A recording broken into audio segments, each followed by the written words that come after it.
Salut, belle communauté d'amour. Alors, j'espère que vous allez bien. Donc, un sujet perturbant, peut-être, à vous de me dire ce que ça réveille chez vous, ce grand questionnement du besoin d'être reconnu, validé, rassuré. Donc, c'est ça dont on va parler dans les minutes qui viennent. Bonjour Marianique, salut Marie-Jo, comment allez-vous, mesdames? Alors, Linda, salut! Je suis très contente de vous parler de ce sujet en cette journée. Je suis complètement gelée aujourd'hui, il fait frais. Salut! Alors les filles, si vous avez des questions sur le sujet ou les messieurs, s'il y en a qui arrivent, posez-les comme d'habitude au fur et à mesure. Je vais essayer d'y répondre en direct, sinon je vais le faire en différé. Ah, voilà notre homme. Salut Martial, comment vas-tu? Fidèle communauté d'amour, c'est cool. Donc, en attendant que vous arriviez, j'imagine que vous avez vu que ma formation Good Vibes était en ligne à un prix réduit pour Noël. Alors, profitez-en. Pour vous, les Français, c'est juste 32 euros. C'est vraiment, vraiment un beau cadeau. Et pourquoi c'est un si beau cadeau? Ben, parce que vous le savez. Mon but profond, c'est de rendre le plus de gens possible autonomes, justement, dans cette quête de mieux-être, puis de nous rappeler que tout est en soi, mais c'est bien beau de savoir que tout est en soi, mais on fait quoi avec ça, puis on fait comment pour l'activer? C'est ce qu'on aurait dû apprendre à l'école quand on était petit. Alors, c'est ce que je vous ai mis là-dedans, donc profitez de ce rabais, soit pour vous, soit pour en faire un cadeau, ça vaut vraiment la peine. J'y ai mis chez mon cœur. Ludivine, salut! Alors, bon, ben, est-ce qu'on y va? Aussi bien, hein? Alors, comment ce sujet m'a été inspiré pour cette semaine? Ben, tout simplement à partir d'une expérience personnelle.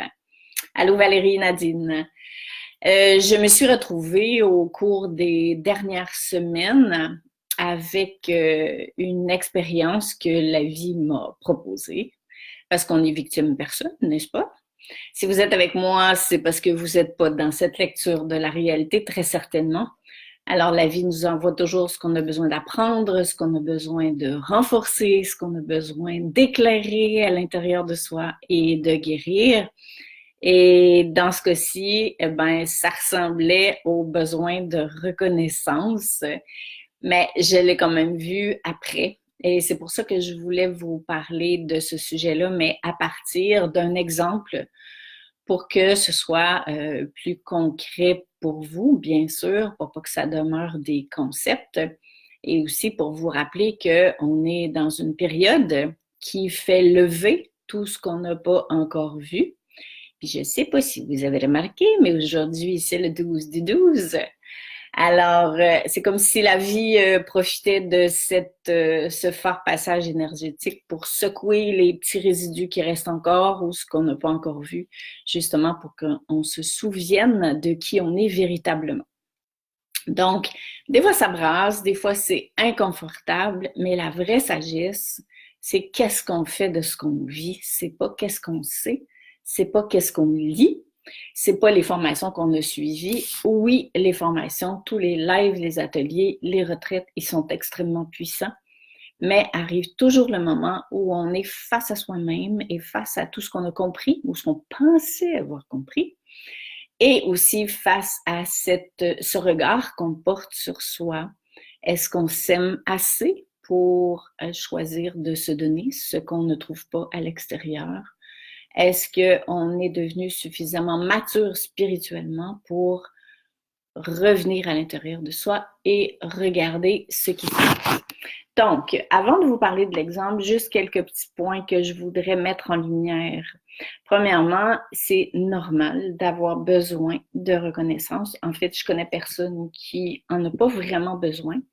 L'idée, c'est est-ce que ce besoin-là se présente pour soutenir notre élan Parce que ça peut être cool, quelqu'un qui nous dit ah, c'est bon ton livre, ça m'a vraiment fait du bien. Ben, ça donne l'élan, ça soutient l'élan d'avancer. Ça nous rappelle que ça sert à quelque chose, que c'est chouette. Ou est-ce que on se nourrit par le besoin de reconnaissance? Autrement dit, est-ce qu'on a un sacré gros vide, une grosse poche vide à l'intérieur de soi? Et là, on a un besoin insatiable de reconnaissance pour remplir ce vide-là. Donc, pour moi, ce sont, évidemment, je ne possède pas la vérité, c'est ma perception de la réalité, bien sûr. Ce sont les deux manières de vivre avec le besoin de reconnaissance. Donc, et comment est-ce qu'on fait la différence, à savoir si, pour moi, est-ce que ça va dans le sens de remplir un vide ou est-ce que ça va tout simplement dans le sens de soutenir, d'agrémenter mon élan, puis de me donner des petits coups de pouce pour dire, genre, c'est clin d'œil de l'univers qui me disent, OK, go, tu vois, t'es dans la bonne direction. Donc, c'est extrêmement différent. Donc, comment est-ce qu'on peut faire nous-mêmes la distinction dans nos vies privées? Mais je vous dirais, quand vous êtes confronté dans votre existence à vivre une expérience où vous vous sentez pas reconnu, où vous avez besoin du regard de l'autre, du rappel de l'autre, que ce soit tout ce que vous dites, que ce soit validé de l'extérieur et tout ça. Vous pouvez vous poser certaines questions en lien avec votre manière de réagir. Est-ce que vous avez la tentation, quand ça arrive, d'accuser les autres? Habituellement, quand on a le réflexe d'accuser ceux qui ne nous valident pas, qui ne nous confortent pas, ou à leur trouver un défaut ou un problème, ben, c'est qu'on a un vide à l'intérieur qu'on a besoin de remplir et on a le réflexe d'aller vers l'extérieur. Est-ce que le réflexe, quand ce besoin-là se présente et qu'il n'est pas rencontré, satisfait, est-ce qu'il est, à l'inverse, de se retirer, de s'isoler, puis de se dire, ben, personne ne me comprend, et puis bon, tant qu'à faire, ben là, après tout ce que j'ai fait pour eux, ils sont même pas capables de me dire merci, et puis c'est ci, puis c'est ça, puis moi, je ferai plus rien, puis bon, tout ça, le petit ego qui s'excite, ben, ça aussi, c'est un espace vide à l'intérieur de soi. Est-ce que je me pose des questions sur ma propre valeur, voulant dire... ben, je mérite pas ça, d'être reconnue. Je mérite pas que les gens me donnent de l'attention. Ça doit être parce que je ne suis pas assez ceci ou cela. Ou est-ce que je tombe dans les attentes? C'est-à-dire que je donne, je m'ouvre, je partage, mais quelque part, dans une petite pochette est cachée l'attente que parce que je l'ai faite, quelqu'un va venir me donner en échange ou en retour ce que j'ai partagé. Donc, il n'y a rien de grave là-dedans. On est tous des humains, on passe tous par ce genre d'affaires-là. Mais pourquoi je vous dis ça, c'est un peu comment vous observez pour pouvoir voir s'il y a une part de vous qui porte ce vide-là, qui fait en sorte que vous avez besoin de reconnaissance. Bien sûr que nos parents ont fait de leur mieux. Souvent, profondément, ce besoin de reconnaissance-là vient de l'enfant qui n'a pas eu l'attention qu'il voulait, qui n'a pas justement été reconnu pour sa valeur lorsqu'il était petit. Et quelque part, il porte en lui ça, ce besoin inassouvi. Mais bon, maintenant, on est des grandes personnes, alors c'est à nous de nous occuper de nous et justement de ne pas projeter sur ou de se complaire dans une blessure ou dans un besoin parce que ça donne absolument rien, ça fait juste faire grossir le trou et ça ne nous amène pas plus loin. Donc, ça, c'était les points que je voulais faire. Maintenant, je vais partir de l'exemple, la situation dont je vous parlais tout à l'heure pour mettre un peu de viande après ça, puis que ça puisse faire du sens, si ça vous parle bien sûr, pour que vous puissiez faire quelque chose de ce sentiment quand vous le rencontrez et que vous sentez qu'il est inconfortable. Je dirais peut-être, je sais pas, moi, il y a un mois, la vie m'a envoyé quelqu'un qui me donnait beaucoup de reconnaissance. Tu sais, justement, là, cette reconnaissance dont je parlais qu'on n'a pas eu quand on était petit pour plusieurs d'entre nous, pour des raisons très humaines. Et là, tout à coup, tu l'as. mais tu l'as quasiment en surdose. Mais tu t'en rends pas compte parce que ça fait tellement du bien d'avoir cette validation qu'on est visible, qu'on est intéressant, qu'on est une belle personne, qu'on vaut la peine d'être connu. Puis là, comme dirait ma mère, on se fait flatter dans le sens du poil, puis on maudit que c'est bon. Puis finalement, tout ça, pour moi, je dis bien pour moi, là, hein, n'oubliez pas ça, ça s'est, en rétrospective, présenté comme un mirage. Donc là, je vous donne les deux plans, c'est-à-dire le vécu puis le après-vécu avec la constatation. Donc, il y a l'étape du mirage. Est-ce que ça veut dire qu'il y a personne qui va vous aimer et vous reconnaître tout le temps? On verra plus tard. Mais moi, je l'ai lu en décalé comme un mirage. Parce que je vous explique pourquoi. Et je vous explique pourquoi par une phrase de Guy Corneau.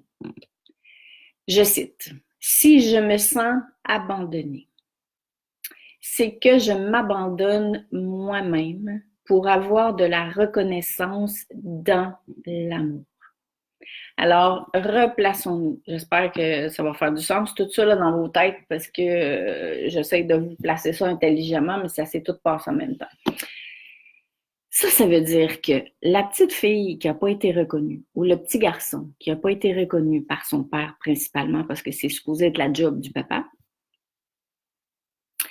va nécessairement se promener avec encore des traces de cette non-reconnaissance. Même si on grandit, la vie étant ce qu'elle est, elle va venir nous montrer ce qui nous reste encore à transformer. J'en ai parlé tout à l'heure. Donc, quand on reçoit une grosse dose de reconnaissance comme ça, c'est comme si l'espace qui n'a pas été reconnu quand il était petit vient se lever dans cette grosse dose de reconnaissance et finit par croire qu'il est valable, qu'il est intéressant, mais avec le regard d'une autre personne. Donc, ce besoin de reconnaissance-là, il est réveillé et il est nourri par les paroles, les messages, les actions d'une tierce personne. Est-ce que c'est bon, est-ce que c'est mauvais, on s'en fout. Mais souvent, c'est ça qui se passe. Et c'est important d'en prendre conscience, puis attention, j'ai plein d'autres étapes qui arrivent. Quand ça arrive que notre besoin de reconnaissance est soutenu, réveillé, entretenu par une tierce personne, par une autre personne que vous-même, sans vous en apercevoir, sans m'en apercevoir, on s'en va dans les attentes.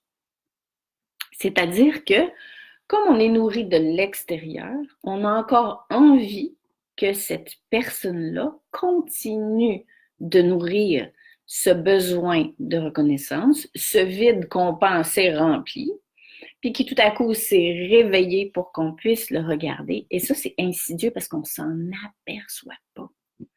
Puis on dit qu'on a hâte que la personne nous recontacte, puis nous redise que... Puis finalement, on commence à vivre couché. Hein, pour ceux qui me connaissent, vous savez ce que c'est. Donc, à perdre de vue notre alignement et à se laisser, j'ai presque envie de dire, berner par cette illusion que il y a enfin quelqu'un qui nourrit ça, mais c'est pas logique. Là. Tout ça, ça se passe vraiment inconsciemment. Et quand ça cesse d'arriver, parce que ça va toujours cesser d'arriver, parce qu'il n'y a aucun être humain qui est mandaté pour guérir nos affaires à notre place, pour nous aimer à notre place. Donc, le mirage, les attentes, et nécessairement un jour ou l'autre, que ce soit 2 semaines après, 10 ans plus tard, la déception. Et ça, on l'entend tout le temps.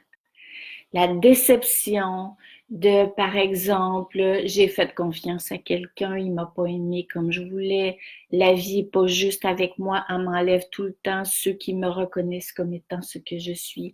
La déception de soi-même, de croire qu'on a peut-être fait quelque chose qui a fait en sorte que l'autre personne ne nous donne plus l'attention comme avant. Comprenez-vous ce que je veux dire? Si vous êtes humain, je suis certaine que oui. Et ce qui se passe, permettez-moi de dire bonjour à Aurélie, Catherine et ouais, voilà, qui viennent d'arriver. Ensuite, ce qui se passe, c'est vivre conscient, vivre à partir du cœur, faire de ce qui nous arrive une occasion d'avancer et d'évoluer, se souvenir qu'on est toujours face à soi-même, se souvenir de toutes les clés qu'on a apprises dans toutes nos formations. C'est là que le grand défi arrive. C'est là que le grand défi arrive. Comprenez-vous pourquoi c'est si important pour moi de vous outiller pour que vous soyez autonome? Parce que sinon, quand ça réveille des trucs qu'on porte depuis qu'on est petit, on s'en aperçoit pas et on bascule dans cette manière de voir la vie qui n'est pas erronée, mais qui n'est pas alignée. Et là, on devient victime. On met notre vie sur pause. C'est comme si on attendait quelque chose, on en veut plus, et puis là, ben, tout est désaligné parce que on doute, on s'en veut, on en veut, on accuse, on attend, on est dans l'inertie, on se paralyse, on blablabla. Alors là, maintenant, l'étape suivante, et ça, c'est toujours qu'est-ce qu'on en fait, c'est de revenir à l'intérieur de soi et d'observer avec beaucoup d'amour ce que ça réveille chez soi. Donc, de lâcher l'autre, de lâcher la situation et de revenir en soi et de regarder comment je me sens là-dedans. Qu'est-ce que c'est en train de réveiller? Et attention à votre ego qui va peut-être avoir envie de vous dire, il me semblait que c'était réglé cette affaire-là. Je peux pas croire que tu es encore coincé avec ça ou d'avoir honte d'en parler. Je pourrais avoir décidé de pas vous parler de ça. Ben non, là. Ma vie, c'est mon message et puis j'avance comme vous. Donc, c'est quand même intéressant de savoir que on est tous confrontés à ça. Mais c'est pas parce qu'on n'est pas arrivé, c'est pas parce qu'on a mal fait les choses, c'est pas parce qu'on n'est pas assez évolué, c'est rien de ça. C'est que tant qu'on le vit pas, on ne sait pas qu'il reste des choses à illuminer. Alors la vie, elle ne dira pas, OK, je vais te faire chier, je vais t'envoyer un truc pour te pourrir la vie. C'est pas comme ça que ça marche. On n'est pas des victimes. C'est que la vie vient éclairer, si ce n'est que le 12% qui restait, qui s'aimait pas assez. Mais quand le 12% est éclairé, on a l'impression que c'est du 125% parce que ça prend toute la place. Ben, alléluia, parce que si ça prend toute la place, on va enfin le regarder parce qu'on se sent mal. Puis quand est-ce qu'on change? C'est quand on arrête de se sentir, c'est pour arrêter de se sentir mal parce qu'on veut se transformer. Donc, l'idée, c'est de revenir en soi et de voir quel message cette situation-là, cette personne-là, est en train de me révéler de moi. Je vous le promets. Si vous êtes là, puis vous revenez dans votre cœur, puis vous n'êtes pas dans les éléments que j'ai énumérés tout à l'heure, c'est-à-dire la projection, le retrait, la fermeture, la colère, la résistance, vous allez accueillir ce qui est là. Je ne dis pas qu'il faut tourner dans ça, ni souffrir outre mesure, mais rappelez-vous que le mieux-être, la guérison s'installe dans le même espace que celui qui ne va pas bien. Cherchez pas un autre canal, il y en a juste un. Ce qui veut s'en aller, ça passe par le même canal que ce qui veut arriver. Donc, on n'a pas le choix d'accueillir ce qui est là. Et plus on va l'accueillir avec amour, plus on va le laisser émerger sans chercher à comprendre. Ça, c'est pas évident parce que la tête, elle veut tout comprendre. Mais là, lisez pas 3-4 bouquins pour comprendre ce que vous êtes en train de vivre. Restez dans cet espace-là. Accueillez cet espace-là. Et si vous restez dans cet espace-là et que vous l'accueillez comme étant certes inconfortable, mais comme étant un message que la vie vous envoie, une expérience que la vie vous envoie pour grandir davantage, vous n'allez pas comprendre tout de suite. Ce que vous devez comprendre, c'est d'arrêter de vouloir comprendre, puis de garder votre cœur ouvert. Et si vous faites ça, puis que vous vous souvenez que vous n'êtes pas tout seul, puis que vous vous souvenez que vous n'êtes pas victime, la vie va vous envoyer, l'intelligence de la vie va vous envoyer un éclairage. Et c'est exactement ce qui est arrivé, parce que au moment où j'ai choisi de faire ça, comme ça, par réflexe, je me suis mis à écouter des vidéos et je suis tombée sur une entrevue où Guy Corneau a prononcé cette fameuse phrase de « Si je me sens abandonnée, est-ce que je m'abandonne moi-même pour avoir de la reconnaissance dans l'amour? » Puis j'ai fait « Holy shit! Tu voulais-tu que ce soit plus gros que ça, la réponse? » C'était tellement gros que j'ai dû le relire 25 fois. Mais en même temps, il y a une certaine inconfort, mais il y a un certain, je dirais, sourire en coin, même si on n'a pas envie de rire, un petit clin d'œil de l'univers qui dit « T'es resté disponible, je t'envoie la réponse. T'as pas roulé dans le truc, tu t'es pas laissé immerger non plus dans l'émotion, mais t'as accueilli ce qui était là, t'es resté ouverte, et parce que t'es resté ouverte et disponible et que tu sais que tu n'es pas victime, mais on t'envoie un éclairage. » Maintenant, après que le message est arrivé, on n'est pas obligé de souffrir outre mesure. Ce que je vous suggère de faire, en tout cas, ce que moi j'ai fait, vous ferez bien ce que vous voudrez du reste, ce que moi j'ai fait, parce que je vis en accord avec ce que je vous propose depuis des années, c'est que là, en m'endormant le soir, j'ai dit à la vie, à l'amour, à l'univers, à mes guides, alléluia, toute cette gang-là dans le ciel, maintenant que mon cœur a saisi, c'est comme si le trou s'était réouvert, puis j'ai demandé à l'amour de venir m'aider à transformer ça, à le remplir. Parce que tous les trous se remplissent. Vous savez, je parle tout le temps de trous. Bon, ceux qui ne me connaissent pas beaucoup, vous ne le savez pas encore, mais j'ai fait 12 ans d'université pour parler de trous tout le temps. Donc, ce trou béant, qui n'était pas si béant que ça, c'était comme un trou gros de même, mais quand il s'est ouvert, j'avais l'impression qu'il était gros comme ça, ben tant mieux. Mais là, j'ai demandé à l'amour divin de venir remplir ce trou-là.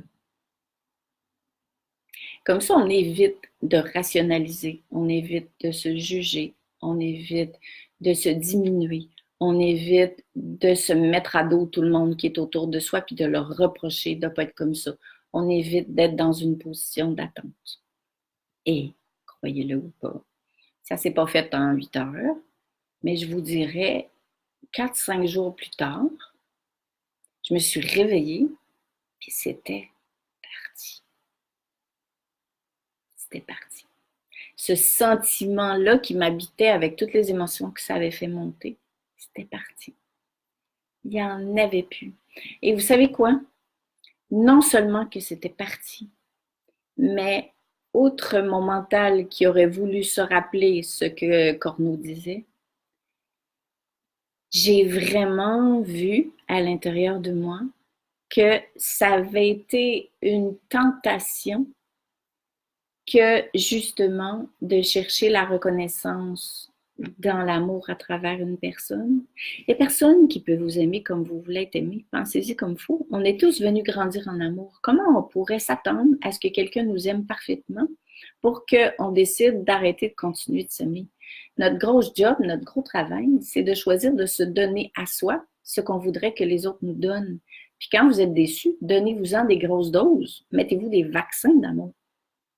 Et en faisant ça, on dirait que, mais on dirait pas, cette situation-là a été un merveilleux prétexte pour que je me redresse encore plus, pour que mon lien avec plus grand que moi soit encore plus fort, du genre, oh shit, mais je m'étais oubliée. Il y a quelque chose qui fait que je m'étais oubliée. Là, ça me dit, non, non, non, tu peux pas t'oublier, là. Tu peux vraiment pas t'oublier. Alors, est-ce que ça fait en sorte qu'on ne peut plus avoir de relation avec les autres? Ben non. C'est juste que plus on est nourri de l'intérieur, plus nos relations avec les autres ne partent pas d'un besoin d'assouvir un vide. Mais le fait que ça arrive encore, c'est normal parce que tant qu'on n'est pas confronté à l'expérience, on ne sait pas où est-ce qu'on est rendu. Alors, c'est juste de dire merci la vie, de m'avoir montré qu'il m'en restait encore un petit bout à éclairer. Et ma drive était encore plus forte et mon énergie était encore plus belle qu'avant. Mais ça dépend de soi. Ça dépend de qu'est-ce qu'on fait de ce qui nous arrive. Salut Gaëlle. Ludivine, qu'est-ce que tu dis? Reconnaître ses valeurs et continuer à avancer dans la vie. Mais oui, je suis toujours dans l'attente. Oui, c'est tellement un piège. Allô, Yannick. C'est super, vos mots sont des solutions à nos soucis. Et en tout cas, ce sont des avenues. Hein? C'est pas la vérité, je le dirai tout le temps. Mais oui, oui, promis, Catherine, je vais poster la citation de Guy Corneau. J'attendais de vous en parler avant de la poster parce que je la trouve tellement puissante. Lunivine, tu dis, moi, j'irai m'acheter le livre de Guy Corneau. Ouais, pourquoi pas? J'aime t'écouter puisqu'il n'y a pas à comprendre. C'est ça. C'est qu'à un moment donné, notre fameux mental, il est persuadé, quand on vit des choses inconfortables, qu'il faut absolument comprendre pourquoi l'autre n'a pas fait ça, pourquoi moi j'ai fait ci, pourquoi mon père m'a pas donné ça, pourquoi tel truc. Puis pendant qu'on est en train de faire ça, premièrement, on n'est pas à bonne place parce qu'on ne guérit pas par la tête, on guérit par le cœur. Puis deuxièmement, on ne s'en va pas là où tout est possible. Alors, je répète les étapes que j'ai vécues et que je vous propose si vous le souhaitez quand ça vous arrivera. Quand ça vous arrive pas, profitez de la vie, compliquez-vous pas la tête. C'est comme, tu sais, il y en a qui disent, mon Dieu, c'est trop beau pour être vrai. Ben non, pendant que c'est beau, jouis du beau, puis aie du fun. Puis quand il t'arrive un moment comme ça qui te secoue un peu plus, ben regarde ce qui te secoue, grandis, puis après ça, tu vas profiter encore plus parce que ton trou va être encore plus plein. Et plus notre trou est plein, moins on dépend des autres pour aller bien, pour être heureux. Et évidemment, la vie va renvoyer quelque chose, je sais pas quand, pour voir où est-ce que j'en suis rendue. Donc, la prochaine fois, ça va peut-être être à 5%. Puis là, je fais, oh yeah, cette fois-ci, c'est à 5% au lieu d'à 50%, cool. Au lieu de dire, ah merde, ça arrive encore, la vie n'est pas facile, pourquoi les gens ne répondent pas à mes besoins, voyez-vous, c'est ça, là, l'attitude de victime et l'attitude de danser avec la vie, de vivre spirituellement conscient, puis je dirais de vivre humble. On peut-tu être humble? Le fait que je vous raconte ça, est-ce que ça fait de moi quelqu'un de moins intéressant, de moins crédible? Mais si c'est votre opinion, vous n'êtes pas sur la bonne page Facebook parce que l'idée pour moi, c'est juste qu'on avance tout le monde ensemble. Et je le répète, je l'ai dit au début du vidéo, à l'heure actuelle, tout ce qu'on n'a pas vu, ça éclate pour qu'on le voit. Puis en plus, on est dans un portail énergétique qui vient secouer tout ce qui était collé pour qu'on puisse enfin se libérer. Donc, raison de plus de se soutenir. Allô, Cécile? Donc voilà, alors c'est ce dont je voulais vous parler aujourd'hui. Je vous souhaite surtout de ne pas oublier que vous êtes déjà aimé et peut-être d'être conscient des parts de vous qui voudraient encore être parfaitement aimés des autres. Ça n'arrivera pas. Vous n'êtes même pas capable de vous aimer parfaitement encore. Donc, vous ne pouvez pas demander ça à quelqu'un d'autre. Donc, si vous voulez vraiment garder votre cœur ouvert, attirer de belles choses, commencez par vous donner ce que vous voudriez recevoir. Et là, évidemment, allez le chercher dans la source d'amour qui est la plus élevée, qui peut tout, qui guérit tout, qui vous abandonne jamais, qui est parfaite. Et continuez d'expérimenter la vie avec des humains comme nous, qui sont en apprentissage et on devient beaucoup moins exigeant. Parce que quand on a toujours besoin d'être reconnu, parce qu'on a un grand vide à l'intérieur, on est des êtres qui sont exigeants face à l'autre, parce qu'on leur impose les exigences de ce qu'on ne fait pas soi-même. Mais quand on arrive là, il faut quand même s'en rappeler. Puis c'est pas de la tarte. Quand on est dans le tourbillon des émotions, des inconforts, des insatisfactions et tout ça. Alors, je retrouve tes propos dans le livre Les dialogues avec l'ange. Oui, je l'ai déjà lu, ce bouquin-là. Il est absolument magnifique.